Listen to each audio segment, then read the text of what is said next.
Welcome to Solitary Nation Podcast. I am Matt Duhamel, your host.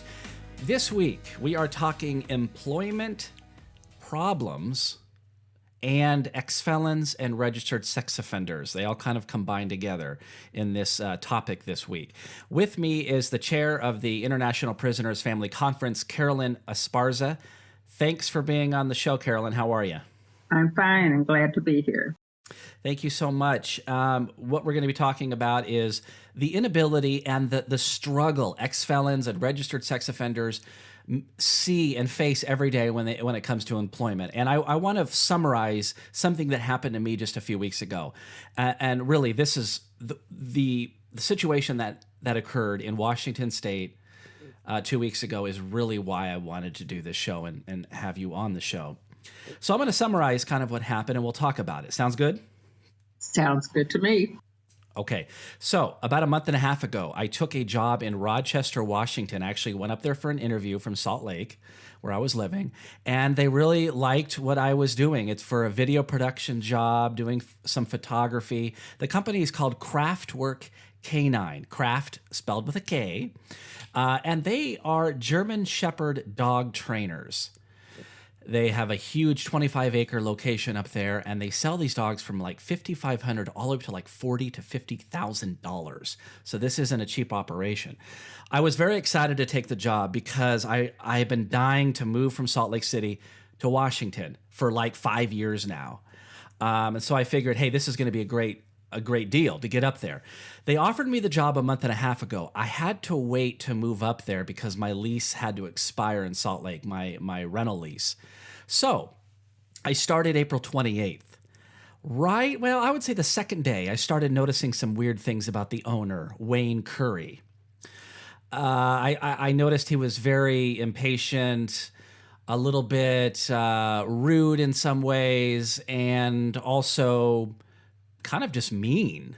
Started yelling at some people and myself, my second or third day. And I have to point out that this job came with a home on the property, so free rent for up to 90 days is what they told me. Wayne comes to me, the owner, and says, "You need to move out of that my guest house immediately. You cannot be on the property. It is commercial property," is basically what he was saying. And I was like, whoa, I thought I was going to be able to stay here for 90 days. And he said, things changed. And so I am all of a sudden in a rush to gather all my stuff that I just moved in.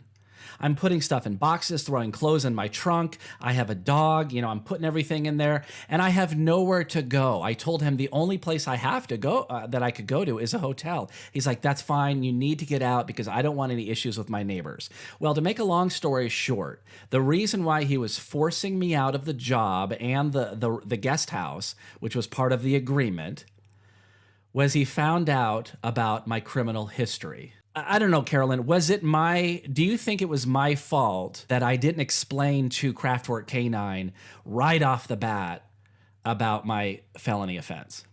Well, I think that you, like almost any other person who has a felony record and is looking for a job, are in a real double bind because you don't know whether to bring it up first or perhaps the person isn't even interested in that. This is a man working with dogs. That you're not handling cash, so he's not worried about you stealing money. You're not with children, so he's not worried about children being abused. These are taking pictures of dogs. So why would you think that that would be the first thing on his mind? What your felony background was, if you had any at all. I have been, dealing with this since the release from prison back in 2012, early 2012. Throughout those years, throughout the 5 or 6 years, some employers I've told, some employers I haven't told. Sometimes I tell them in the interview, sometimes I tell them after the interview. So I've tried different things and nothing seems to really work. So in this situation, I'm off probation. I've been off probation for about a month now, and I didn't have to tell them. They didn't ask me. They didn't do a background check form when they agreed to hire me. They did do a background check form my second day of work. which is a little odd. So I saw that form. It asked on the form, have you ever been convicted of a felony? And I put yes, 2007. I didn't get into details. I just said the year I was convicted. And then it talked about, right below that, a question, have you ever been convicted of a sex offense? I have, but I felt I was in a bind. I just moved everything, and I just changed my life for this job, and I'm scared to put yes. And so I put no. And I think, some people would say, hey, you should have put yes, but I kind of did a half truth by saying, I do have a felony. Do you think that's where maybe I went wrong, Carolyn? Well, I don't like to say that anybody went wrong. That's, again, you're in this terrible double bind as to, what do you say? And with society as a whole not understanding about sex offenders and not differentiating between one sex offender and another, people have erroneous ideas in their mind. Sex itself is a taboo subject in our country, and people don't typically want to talk about it. So it's hard to say that you did the wrong thing. It's almost like there's no right thing to do. How do you know what the right thing is? Well, what happened, and the conclusion of the story, is that background check did come back the following week. And the owner, Wayne Curry, went berserk. And I'm not putting that he went berserk. And then we step back to the part where he's telling me to move out of the house. And so he knows about the background check. He's forcing me out of the house. He's telling me a lie about the neighbor not wanting me to be there for some reason, some commercial property excuse. So I'm gathering everything, throwing it back into my car and getting my dog. And I'm driving to a hotel in a panic, really, because I figured I had a house rent-free for 90 days to get on my feet and to save some money up. Well, he texts me and says, this will be your last paycheck. Consider it your last paycheck. I do not condone people that lie on my background checks. I call him up and I say, Wayne, what's going on? You know what the hell is going on. And he didn't even let me get a word in. I said, you won't even let me explain. And he starts cussing at me and yelling at me and like freaking out on the phone, basically having a nervous breakdown over this. And, I got pissed off. I said a few words and then he hung up on me. Later that evening, I had discovered that some of my property was still in the rental house and I wanted my last paycheck. They owed me for like 7 days of work, and I wasn't going to leave the city until I got the money and my property, because the way they were treating me at this point was very uncalled for. I was kind of nervous to be around Wayne. He seemed unstable, and I know one of the office managers carried a gun. He carried with a license, legally, he carried a gun. And I had no idea what these people were going to do. But the way they were acting, Wayne, was insane. He was like acting like an insane man. So I call up the secretary. I tell her, I said, look, I'm coming with a sheriff. I want the rest of my stuff because I have to point out they locked my driveway. I wasn't able to access the house anymore. And some of my stuff was still in there. So I think I had grounds to call the sheriff. At this point, when Wayne found out that I was calling the sheriff, he went berserk again and screamed so damn loud. And oh my God, Carolyn, I've never heard anyone scream like that at me over the phone. I thought maybe he was having a heart attack or something. Get the sheriff. I go to the property. And Wayne's being he wasn't being a nice guy to me, but he was being all cool. But he had his hands folded, staring at me, staring me down, watching me get my stuff. And I got my final paycheck, and that was the end of it. I drove away with no job and no place to live. And luckily, I have some friends in Southwest Washington where I'm staying now. But so that's the story, and I know it was a little long, but the point why I'm saying this and why I'm telling our listeners about this crazy story is it's not just me. There are a lot of people out there that are facing this type of situation, maybe not this extreme, but because of a felony record and especially a sex offense record. So, Carolyn, I've got to ask you, you do the conference in Dallas every year, the International Prisoners Family Conference. Are you seeing this as a big situation for people with felony records, job security? Certainly. Obviously, it's happening everywhere in every state with people with all kinds of felony records.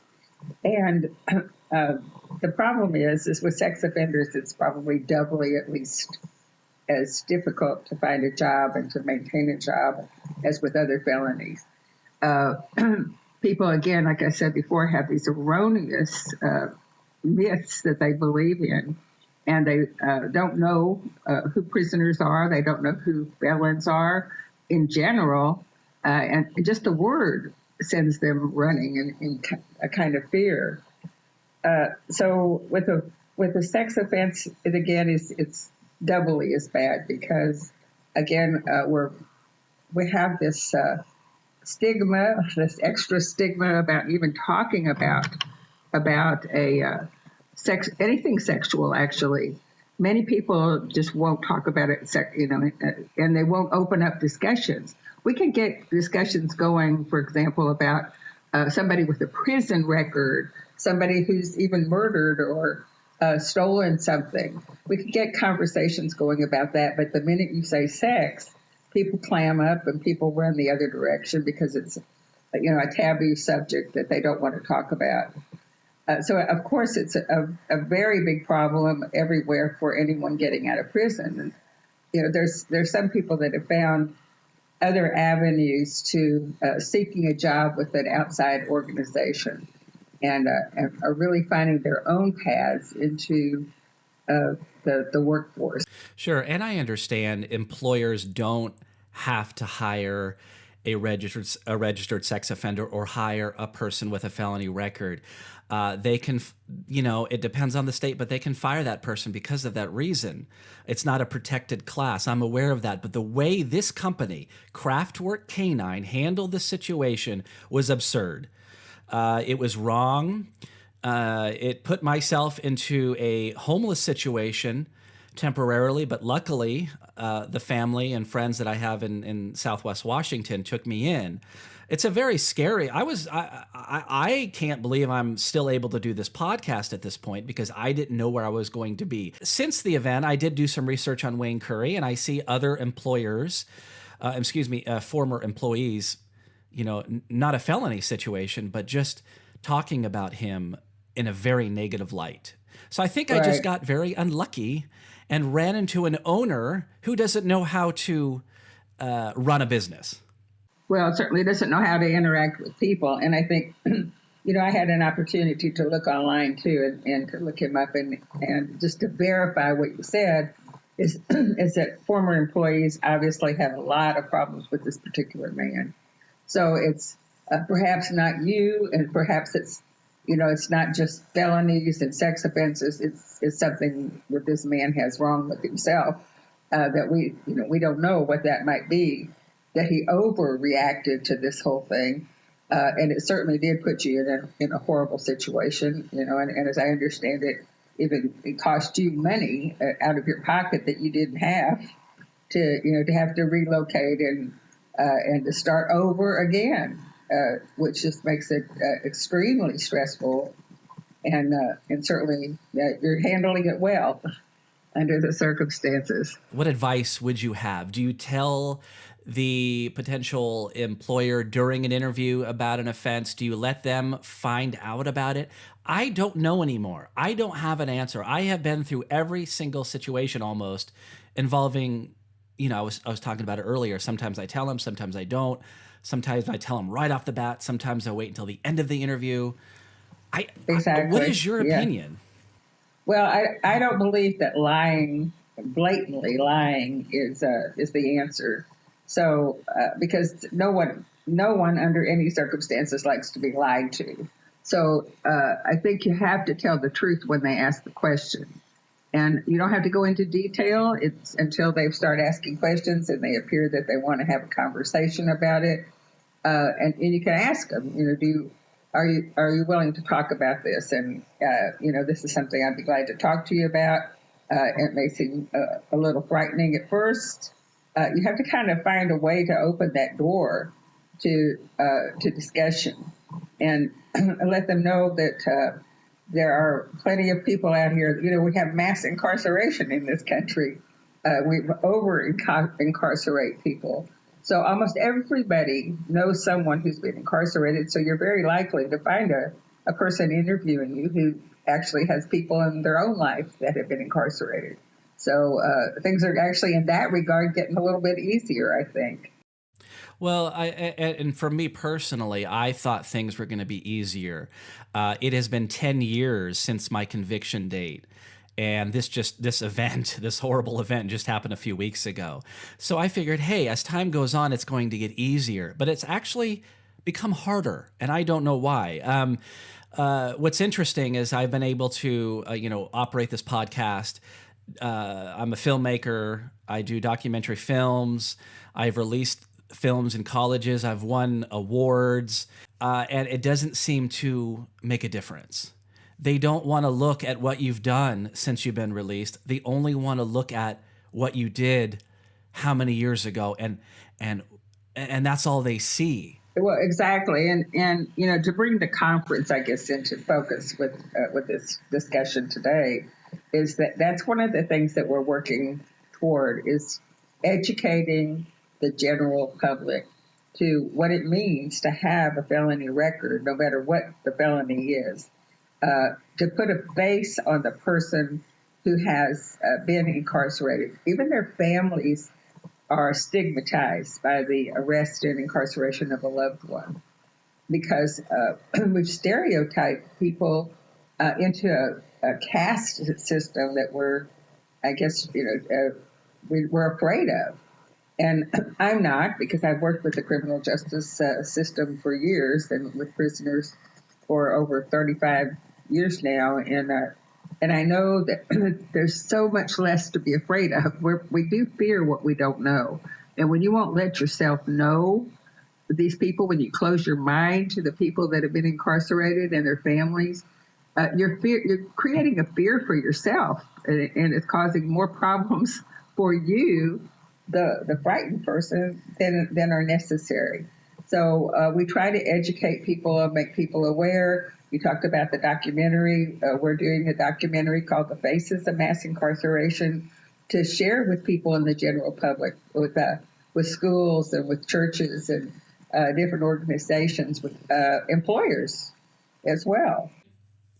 Carolyn, I really think, at least when it comes to the sex offense, or maybe, a really serious crime, I think employers have a problem with customers or other employees knowing that they hired this person. They're afraid of their reputation. And I really think Wayne Curry at Kraftwerk K9, that could have been his situation. Well, in fact, I can understand that, but the way he handled it was way over the top. I think other people that I have known over the years that have had jobs after they've gotten out of prison have, and people have found out about it after the fact that they had a record. I don't recall anyone having been terminated in such an inhumane and unjust kind of way that jeopardized their whole life practically. This was, putting you out in the street like that, really jeopardizing your life. And what were you to do if you didn't have friends to go to? Where would you have gone? Being out of state, in a new state, in a new location? I was ready to buy a tent, and I'm not joking. I was ready to buy a tent, and I have to point out, I have been hired over the last, since I've been released for 5.5 years now, I think it is, and I found people that have hired me, and understood and can see my character and the things that I've done since. Right. Those are the exceptions and not the rule. And we're trying to educate people and develop that kind of awareness that will make it the rule and not the exception. that people will understand and give people a second chance. Okay, so let's say a organization, a company, a employer is listening to this podcast right now. What would you say to him or her or the whole organization? I think it's just that, is that you have to be open-minded and see that people, especially someone like you, who's been out here for, what you said, 5 years now, haven't done anything to be sent back to prison. There's no reason why someone shouldn't give you a second chance, just based on what you've shown us out here, that you can do that. I typically say to people that are considering employing someone is, if they had been so horrendous that they were going to do terrible things and destroy your business, they probably would not have been released from prison in the first place, because they would have committed other crimes inside prison, which they would have gotten longer time for. People don't understand that the system works that way, that it would keep people away from us. Of course, nothing's perfect. Our system certainly isn't perfect, but it certainly tells us that they've released people that they think are okay to be out here in the community. And we as a community have to embrace people coming back home, people coming back to their family. We have to encourage them, we have to support them, and we have to hire them. These are very talented. Yourself, I know you to be a very talented and skilled person. Our society is losing a lot by losing your skills and not using them to the maximum that you're capable of giving back to society. So I would hope that the people that are in a hiring position would look at people's credentials, their capabilities, and what they've got to offer, and hire based on that, as opposed to what happened 10, 20 years ago when a person made a bad decision. Okay, good advice. And advice for the formerly incarcerated, present yourself well, get your resume together, references, things like that. And when you're in an interview, you're suggesting, Carolyn, and I am too, I don't want to lie to anybody. I guess I didn't tell the full truth there on their background check, but why did an employer give a background check 2 days after they hired someone? I don't know why. So to go back to your conference, it happens every year. What's happening for next year? If people have been involved in the criminal justice system, where can they go to get support and resources? PrisonersFamilyConference.org. And on there, you'll find the information about the conference, about the advocacy we do, the people that we work with, the people that we are. And the next conference is going to be in October of 2018. It will be our 10th anniversary conference. We've changed our date, so we've been having the conference in May, and we've changed it to October, so it's a little over a year from now. But October 10th through 12th, 2018, in Dallas, Texas. And we really encourage people to look at our website again, all those W's, PrisonersFamilyConference.org. That sounds great. And I look forward to coming next year in 2018. Awesome. Well, thank you, Carolyn Esparza, for joining me on this weekly podcast, Solitary Nation. I really encourage people to contact me about the story and the conversation that we discussed today. So if you want to contact me and kind of share your thoughts, that would be great. My email is host@solitarynationpodcast.com. If you've been involved in the criminal justice system and can't find work, let me know and I'll try to help you out. We're all out there trying to move forward and to live in society again, which I have discovered has been extremely difficult. All right, so join me next week, Solitary Nation Podcast. Have a great week. Thanks, Carolyn. Thanks for having me. Take care.